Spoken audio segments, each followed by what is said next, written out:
नमस्कार प्रिय विद्यार्थियों। आज हम व्याकरण का अति महत्वपूर्ण प्रकरण वाक्य भेद रचना के आधार पर पढ़ेंगे। इसके साथ ही साथ हम वाक्य के अंग, वाक्य के तत्व यह सब पढ़ेंगे। वैसे तो यह पाठ्यक्रम कक्षा 10वीं का है, परंतु अन्य सभी प्रतियोगी परीक्षाओं के दृष्टिकोण से भी यह अत्यंत उपयोगी है। तो आइए देखते हैं। सबसे पहले हम जानेंगे वाक्य होता क्या है। मैंने यहाँ पर परिभाषा लिखा है, शब्दों या पदों के सार्थक और सुव्यवस्थित समूह को वाक्य कहते हैं। तो जैसा कि आप सभी को पता होगा, शब्द क्या है?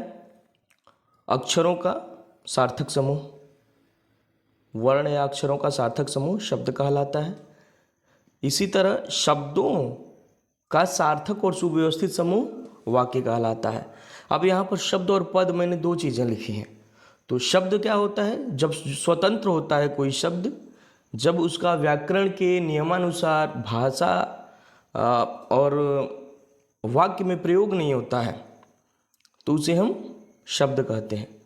लेकिन जब वहीं पर उसका प्रयोग व्याकरण के नियमानुसार होने लगे, उससे वाक्य का निर्माण होने लगे, तो वह शब्द न रहकर पद हो जाता है। तो आपने यहाँ पर देखा है कि शब्दों या पदों के सार्थक और सुव्यवस्थित समूह को वाक्य कहते हैं। सार्थक यानी कि एक अच्छा अर्थ प्रदान करे, जिससे हमें वाक्य पूरी तरह से स्पष्ट रूप से समझ में आ जाए। और एक वो निश्चित सुव्यवस्थित समूह होता है, जो व्यवस्था होती है वाक्यों की, वह एक क्रम में होती है, तभी उसका अर्थ निकलता है। यहाँ पर उदाहरण है, रोहित खेलता है, गुंजा गीत गाती है। ऐसा नहीं हो सकता कि खेलता है रोहित या खेलता रोहित है, यह वाक्य गलत हो जाएगा। यह क्या होगा? रोहित खेलता है। अच्छा, अब आगे बढ़ते हैं। हम जानते हैं वाक्य के अनिवार्य तत्व। अब हमें तो बस सीधा सीधा देखने में लगता है कि हाँ वाक्य है और वाक्य अपना अर्थ बता रहा है, लेकिन प्रत्येक वाक्य में कुछ तत्व छिपे होते हैं। यहाँ पर 6 तत्वों का मैंने उल्लेख किया है। पहला है आकांक्षा।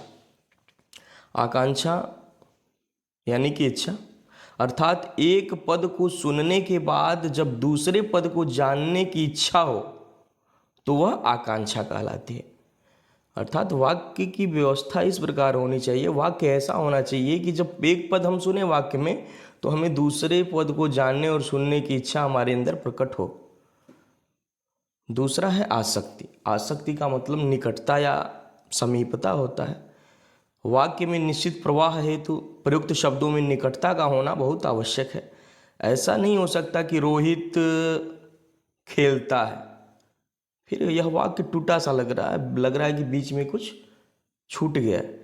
इसलिए इसमें निकटता, जो इसके पद हैं, शब्द हैं, उनमें निकटता होनी चाहिए कि रोहित खेलता है।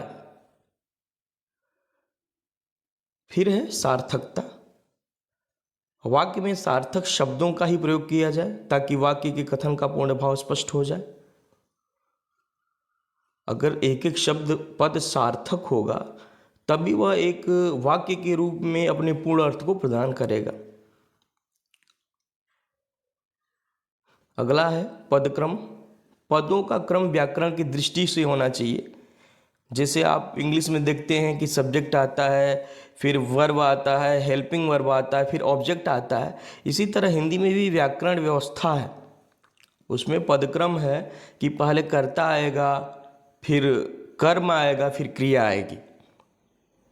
यह आपस में एक व्यवस्थित क्रमबद्ध नियम के अनुसार ही होना चाहिए। इसके बाद है योग्यता। वाक्य में सार्थक शब्दों के साथ साथ अर्थ देने की योग्यता होनी परम आवश्यक है। सार्थक शब्द मिलकर एक सार्थक और सुव्यवस्थित समूह के द्वारा वाक्य बनाएंगे, और वह वाक्य ऐसा होना चाहिए कि वह उस वाक्य का पूर्ण अर्थ प्रदान करे। अंतिम बिंदु है अन्वय। अन्वय का अर्थ होता है मेल, यानी कि सामंजस्य। व्याकरण की दृष्टि से वाक्य के पदों में लिंग, वचन, काल, कारक आदि की दृष्टि से भी सामंजस्य होना चाहिए। जैसे है रोहित खेलता है, तो रोहित अगर पुल्लिंग है तो यह खेलता है होगा, ना कि खेलती है होगा। अगर रोहित खेलती है होता तो यह वाक्य गलत हो जाता। इसलिए इसमें व्याकरण की दृष्टि से वाक्य के पदों में लिंग, वचन, काल और कारक आदि की दृष्टि से भी सामंजस्यता होनी चाहिए। इसी तरह गुंजा गीत गाती है, गुंजा गीत गाता है नहीं होगा, गुंजा गीत गाती है। ऐसा भी नहीं होता, हो सकता है गुंजा गीत गाते हैं, क्योंकि गुंजा तो एक वचन है, स्त्रीलिंग है। तो गाते हैं तो नहीं होगा, क्योंकि बहुवचन क्रिया का प्रयोग हो जाएगा तो वह वाक्य गलत हो जाएगा। इसलिए यहाँ पर मैंने दो वाक्य का आपको उदाहरण के रूप में प्रस्तुत किया है, रोहित खेलता है और गुंजा गीत गाती है। अब आगे बढ़ते हम देखते हैं वाक्य के अंग, जिसको घटक भी कहते हैं। इनकी संख्या 2 होती है। पहला उद्देश्य होता है और दूसरा विधेय होता है। इंग्लिश में भी 2 ही होते हैं, सब्जेक्ट एंड प्रेडिकेट। वही सब्जेक्ट यहाँ पर उद्देश्य है और विधेय प्रेडिकेट है। तो वाक्य में 2 अंग, वाक्य के 2 भाग होते हैं, 2 घटक होते हैं जो महत्वपूर्ण रूप से सभी वाक्यों में उपस्थित रहते ही हैं। अब उद्देश्य क्या होता है? वाक्य में जिसके विषय में बात की जाए, यानी कि वाक्य में किसी की भी वाक्य में जिसके बारे में बात की जाती है, जिसके विषय में बात की जाती है, वह उद्देश्य कहलाता है। विधेय वाक्य में उद्देश्य के विषय में जो भी बात की जाए, यानी कि वाक्य में उद्देश्य के बारे में जो भी बात कही जाएगी, उद्देश्य के विषय में जो भी बात कही जाएगी वाक्य में, उद्देश्य को छोड़कर वह विधेय कहलाता है, विधेय कहा जाता है। जैसे उदाहरण के रूप में मैंने यहाँ पर 5 वाक्य लिखे हैं। रमेश तेज दौड़ता है, सोहन सुंदर चित्र बनाता है, कुंती पुत्र कर्ण बड़े दानवीर थे, वह पढ़ लिख कर अच्छा व्यक्ति बन सकेगा, रीमा व्याकरण की पुस्तक पढ़ रही है। उक्त वाक्यों में रेखांकित तिरछे शब्द उद्देश्य हैं और उद्देश्य को छोड़कर शेष विधेय है। इन उक्त जो ऊपर 5 वाक्य लिखे गए हैं, पांचों में जो सब्जेक्ट है, उद्देश्य है, वह रमेश, सोहन, कुंती पुत्र कर्ण, वह रीमा। यहाँ पर कहीं कहीं उद्देश्य का भी विस्तार होता है और विधेय के रूप में क्रिया का भी विस्तार होता है।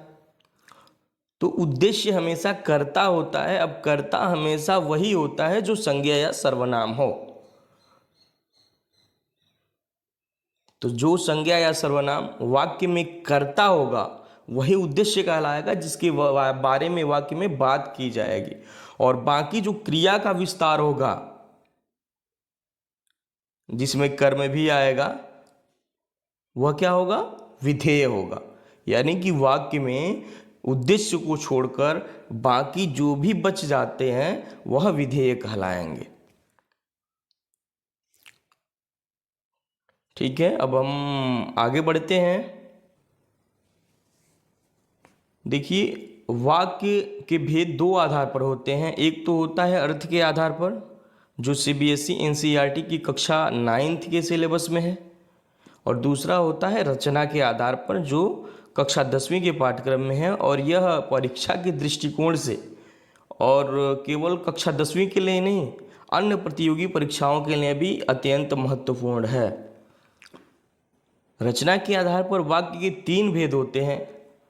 पहला सरल वाक्य, जिसे साधारण वाक्य भी कहते हैं, दूसरा संयुक्त वाक्य, और तीसरा मिश्र वाक्य। मिश्र वाक्य को मिश्रित वाक्य भी कहते हैं। यहाँ पर परिभाषा देखेंगे। सरल वाक्य पहला है, पहले सरल वाक्य को देखते हैं। जिस वाक्य में एक उद्देश्य और एक विधेय होता है, अर्थात वाक्य में एक कर्ता और एक ही क्रिया होती है, सरल वाक्य कहलाता है। इसे साधारण वाक्य भी कहते हैं। अर्थात सरल वाक्य में जहाँ भी सरल वाक्य आपको मिलेगा वहाँ पर एक ही उद्देश्य होगा और एक विधेय होगा। अब उद्देश्य क्या हो जाता है? कर्ता हो जाता है। विधेय क्या है? क्रिया, क्रिया का विस्तार। दूसरा है संयुक्त वाक्य, जिस वाक्य में 2 सरल स्वतंत्र वाक्य आपस में समानाधिकरण समुच्चय बोधक अव्यय शब्दों से आपस में जुड़े होते हैं। संयुक्त वाक्य कहलाता है। यानी कि समुच्चय बोधक अव्यय जो होंगे समानाधिकरण, यानी कि अपना समान अधिकार रखते हैं, ऐसे अव्यय शब्द वह इन वाक्यों को आपस में जोड़ते हैं। सबसे बड़ी विशेषता संयुक्त वाक्य की क्या है कि इसमें दो वाक्य होते हैं और दोनों स्वतंत्र होते हैं। दोनों, ऐसा नहीं कि एक वाक्य नहीं रहेगा तो दूसरा अपना अर्थ प्रकट नहीं करेगा। दोनों स्वतंत्र होते हैं, दोनों एक दूसरे के बिना भी अपनी बात को कह देते हैं। स्वतंत्र वाक्य वो कहलाते हैं जो वाक्य किसी भी दूसरे अन्य वाक्य पर निर्भर न हो। अब फिर देखते हैं हम तीसरा मिश्र वाक्य। जिस वाक्य में एक प्रधान नहीं मुख्य कहलाता है उपवाक्य और एक या अधिक आश्रित उपवाक्य आपस में जुड़े होते हैं, मिश्र वाक्य कहलाता है। इसे मिश्रित वाक्य भी कहा जाता है। यानी कि आपने क्या देखा, मिश्र वाक्य में भी दो वाक्य होते हैं, लेकिन एक वाक्य जो है वह मुख्य या प्रधान उपवाक्य होता है और दूसरा जो वाक्य है या दो से जो अधिक वाक्य होंगे वह आश्रित उपवाक्य कहे जाएंगे। अब प्रधान वाक्य या उपवाक्य, मुख्य उपवाक्य जो है वह क्या है कि पूरे जो वाक्य का अर्थ है ना उसी पर निर्भर करता है, वही वाक्य में मुख्य होता है। देखिए यहाँ पर मैंने प्रधान उपवाक्य के बारे में लिखा है जो वाक्य में मुख्य हो, अर्थात जिस पर पूरा वाक्य निर्भर हो। और आश्रित वो उपवाक्य कौन कहलाते हैं, जो उपवाक्य मुख्य उपवाक्य पर निर्भर हों।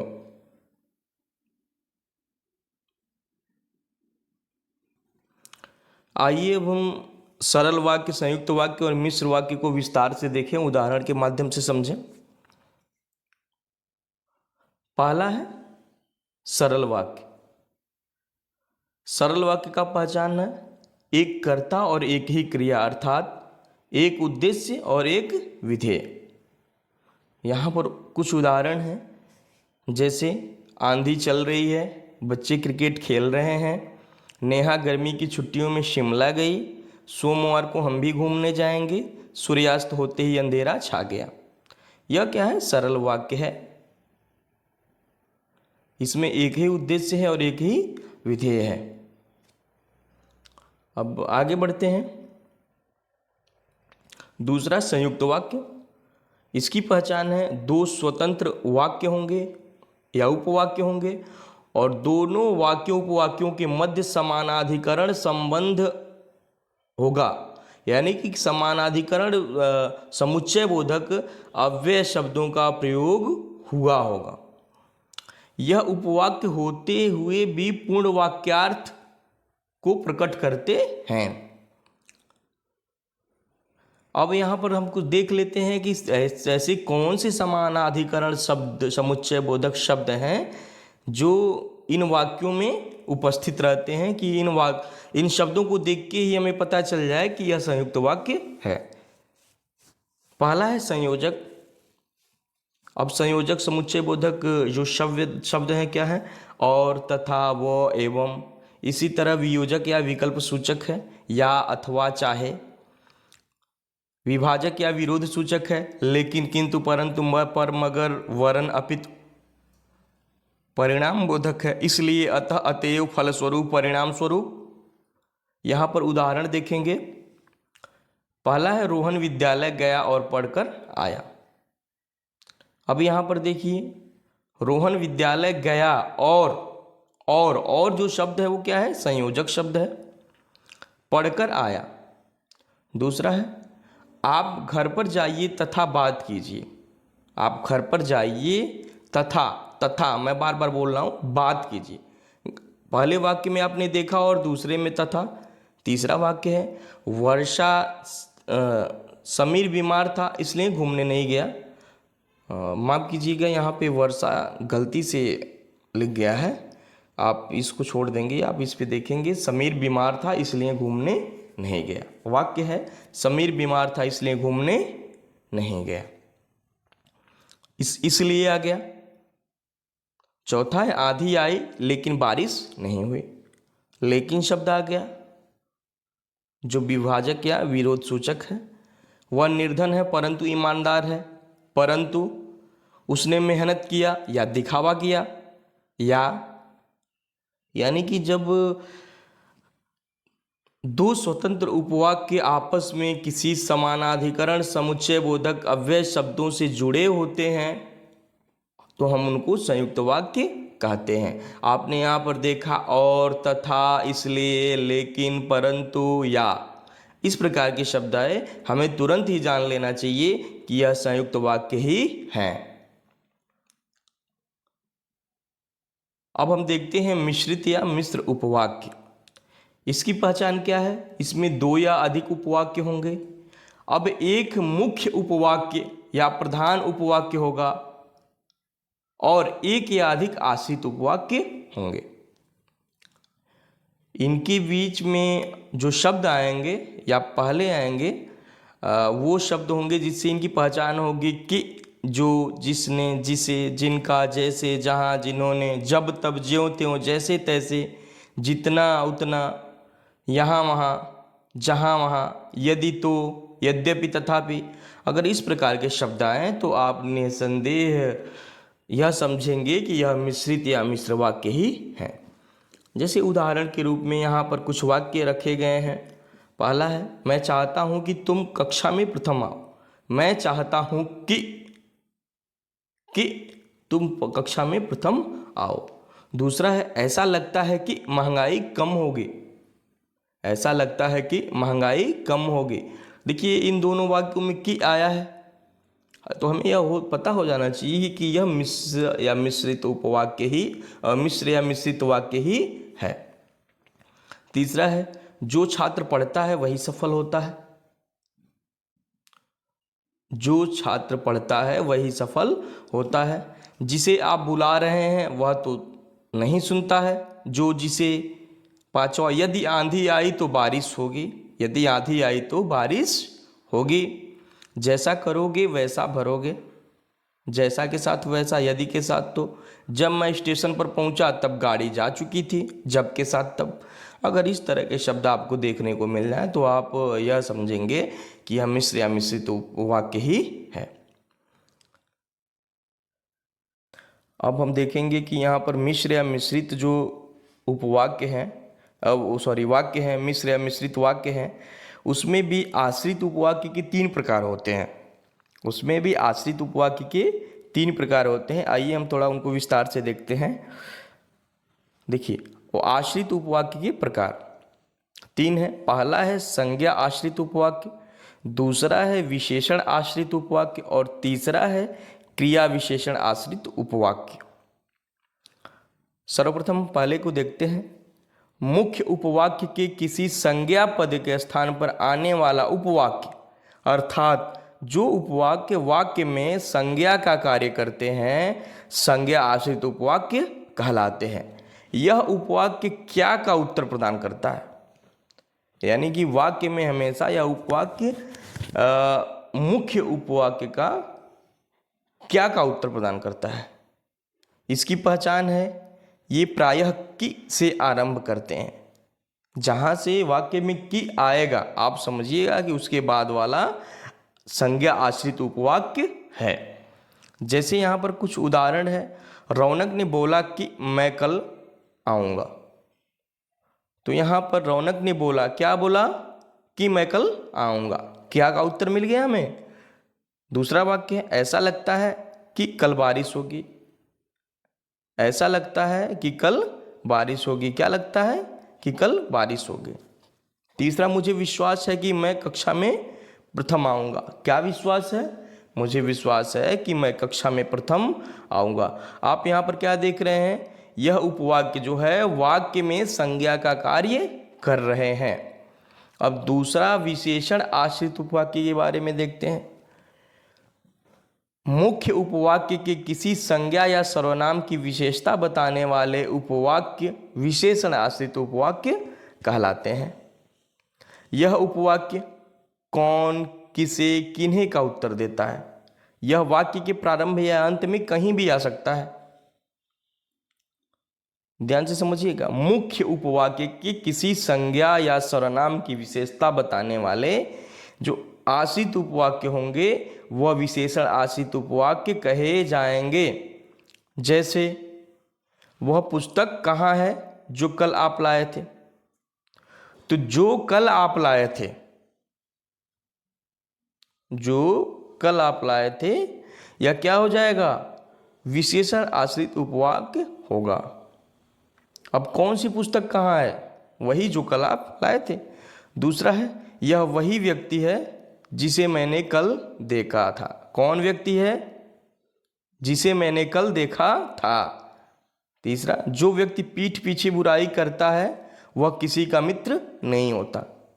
आपने देखा कि पहले दो वाक्यों में जो और जिसे बीच में आया है, लेकिन इस तीसरे वाक्य में पहले आ गया है।